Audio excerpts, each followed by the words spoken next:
बिस्मिल्लाहिर्रहमानिर्रहीम। अस्सलाम वालेकुम व्यूअर्स। मैं आज आपको दिखा रही हूँ बना के ये कड़म का साग है और ये बकरे का गोश्त मटन और मटन में ये कड़म का साग। ठीक है, ये मैं आज आपको ज़रा डिफरेंट तरीके से बना के सिखाऊंगी।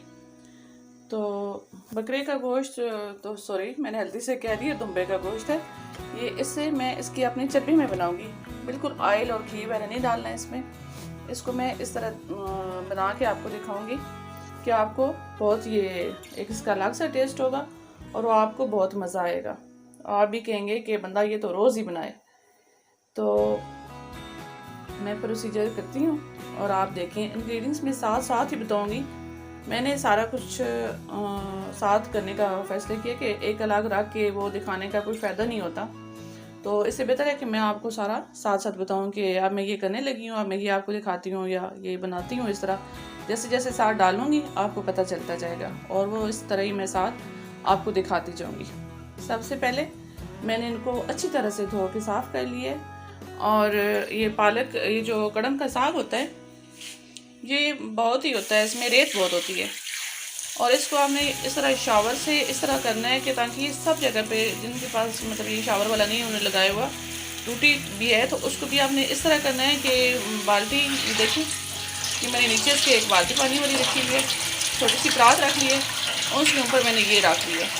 तो इसको मैंने बहुत दफ़ा धो लिया, लेकिन इसको जितनी दफ़ा धोते हैं तो इसमें से कुछ ना कुछ ज़रूर निकलता रहता है। तो ये मैंने इसे 3-4 दफ़ा वॉश कर लिया, ये आप देख सकते हैं। और ये बहुत ही फ्रेश है माशाल्लाह और ये बहुत ही अच्छा बनता है और ये सेहत के लिए बहुत अच्छा है। जो साग वगैरह ये अपनी ज़िंदगी में इस्तेमाल करते हैं, अपनी रेसिपीज़ में खाते पीते हैं, वो बहुत ही उन्हें इसकी कैल्शियम की और ये स्किन के जो प्रॉब्लम होते हैं ना वो नहीं होते। ये इस तरह इसमें पानी डालेंगे तो जो नीचे इसमें पानी होगा ना तो उसके अंदर ये देखें दब हो गया। अगर हम इसे पहले इसमें डालते तो ये फिर मसला था। अब इसको हम इसमें से निकाल लेंगे, इसको रख देंगे इस तरह। ये 2 मिनट 3 मिनट ये इस तरह ये इसका सारा पानी खुश्क हो जाए, निचड़ जाए ये सारा रेत वगैरह। साथ ही मैंने कुकर रख दिया ऊपर और इसमें मैंने 3 गिलास पानी के डाल दिए। गिलास शीशे के गिलास, जो छोटे गिलास होते हैं आम पानी पीने वाले, वो मैंने डाल के इसको चूल्हे पे रखा है।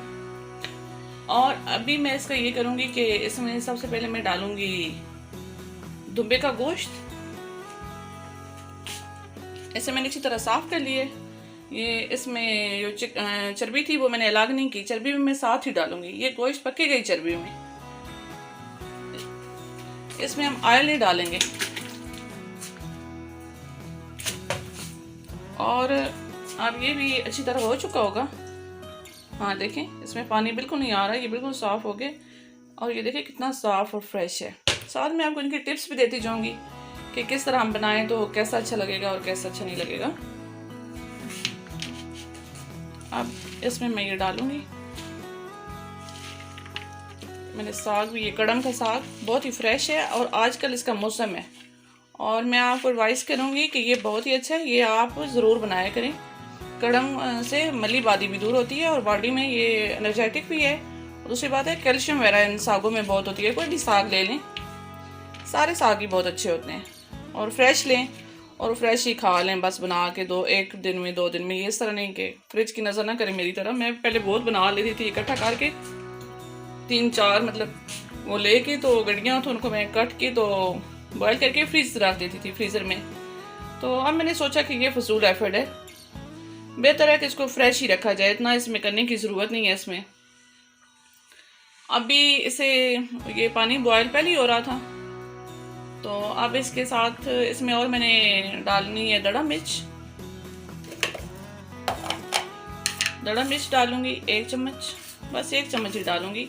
मैं ज़्यादातर ग्रीन और दूसरी काली मिर्च यूज़ करती हूँ, मैं ये ज़्यादा नहीं करती इस्तेमाल क्योंकि इसके साइड इफ़ेक्ट बहुत ज़्यादा हैं रेड मिर्च के और मैं ये नहीं खाती।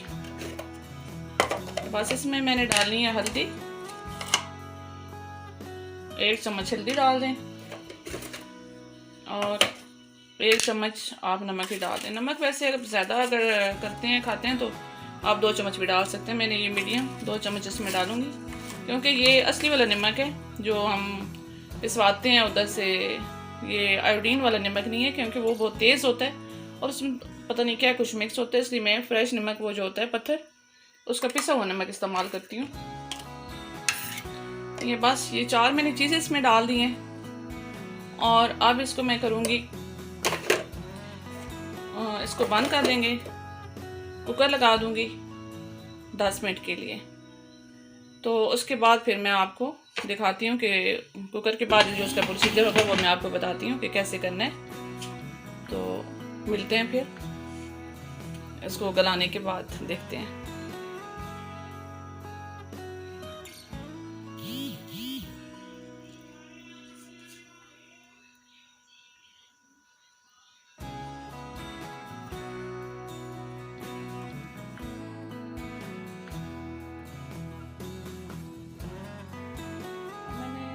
कर दिया था, चूल्हे को ऑफ कर दिया था, इसको करती हूँ ऑन, फ्लेम ऑन करती हूँ और अब मैं आपको इसका अगला प्रोसीजर बताती हूँ।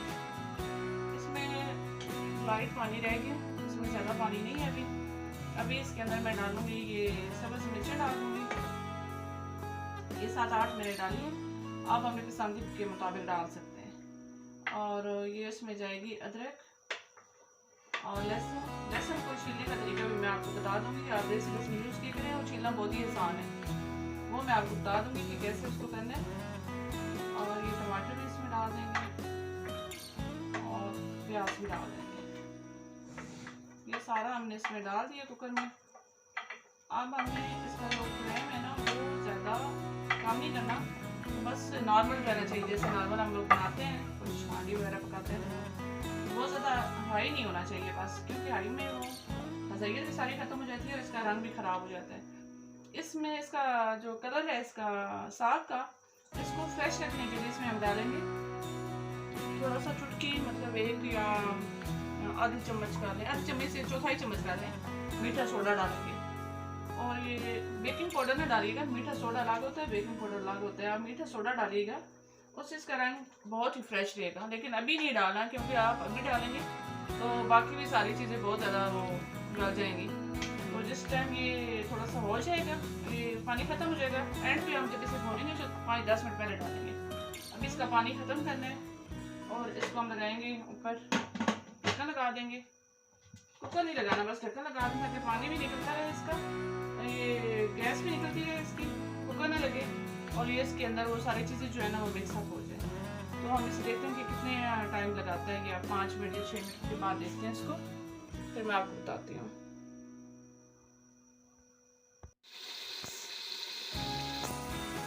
ये देखें मैंने इसे खोल लिया, पानी सारा खुश्क हो गया और अब इसे मैं बना रही हूँ।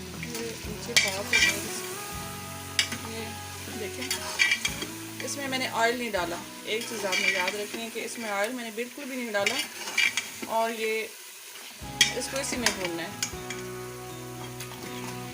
इसकी चर्बी के अंदर ही मैं इसको पका रही हूँ। पकाने के बाद इसकी चर्बी को मैं इसमें से निकाल दूँगी और ये चर्बी के जो पीस है ना इसलिए मैंने मोटे रखे हैं, मैंने इनको पतला नहीं किया, बारीक नहीं किया कि रंग के अंदर घुल ना जाए ना सारी, फिर वो ज़रा नवालों में आती है तो बंदा खा नहीं सकता। ये देखें मीडियम फ्लेम पे मैंने रखा हुआ है इसको, सारा पानी खुश्क कर दिया इसका और अब इसको मैं पका रही हूँ। अब इसमें मैं डालूँगी ज़ीरा,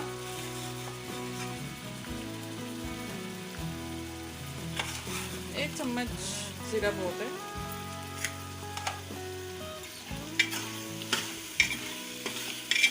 इसके बाद हल्का हल्का भूनता रहना है। अभी ये इसके अंदर ही प्याज टमाटर और लहसुन सब कुछ बिल्कुल हल हो गया, अब इसमें नज़र ही नहीं आ रहा,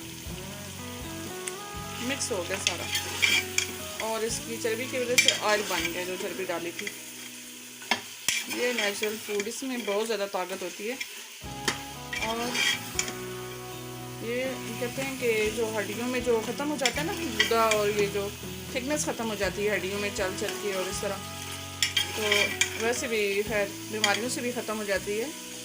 शुगर पेशेंट और ये दूसरे जितने भी पेशेंट होते हैं ना, काफ़ी लोगों में ये वो छोड़ देते हैं ना हम लोग ऑयल खाना, घी खाना और इस तरह की ऑयली चीज़ें भी छोड़ देते हैं इसी वजह से, तो हमारी हड्डी में भी ये बड़ा मसला हो जाता है कि ये थिकनेस की कमी हो जाती है और ये मसल भी इसलिए अकड़े रहते हैं बंदे के।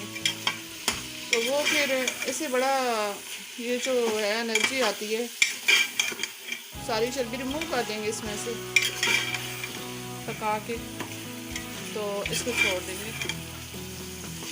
इसका टेस्ट बहुत ही अच्छा आता है। अब इसने ऑयल छोड़ दिया, देखिए ये साइड पे ये ऑयल इसने छोड़ दिया, ये साथ साथ पक रहे हैं ना, ये देखिए ऑयल हांडी ने छोड़ दिया। जब ऑयल हांडी छोड़ देती है ना तो उसका मतलब होता है कि हांडी तैयार है आपकी। अब मैं इसको सर्व करती हूँ और फिर मैं आपको दिखाती हूँ। ये मैंने इसकी चर्बी निकाल के अलग कर दी है गोश्त में से, ताकि ये हमें परेशान न करे खाते हुए। तो खाने में से बिल्कुल निकाल के इसको साइड पे कर दिया। ये देखिए मैंने इसको कर लिया बना के, ये तैयार हो गए और इसका बहुत ही अच्छा टेस्ट आया है। आप भी इसको खाएं, और नहीं खा नहीं सकते आप लोग, आप इसको देखें और फिर घर में ज़रूर ट्राई करें। ओके, अल्लाह हाफिज़। और मेरे चैनल को लाइक और सब्सक्राइब ज़रूर करें। Thank you.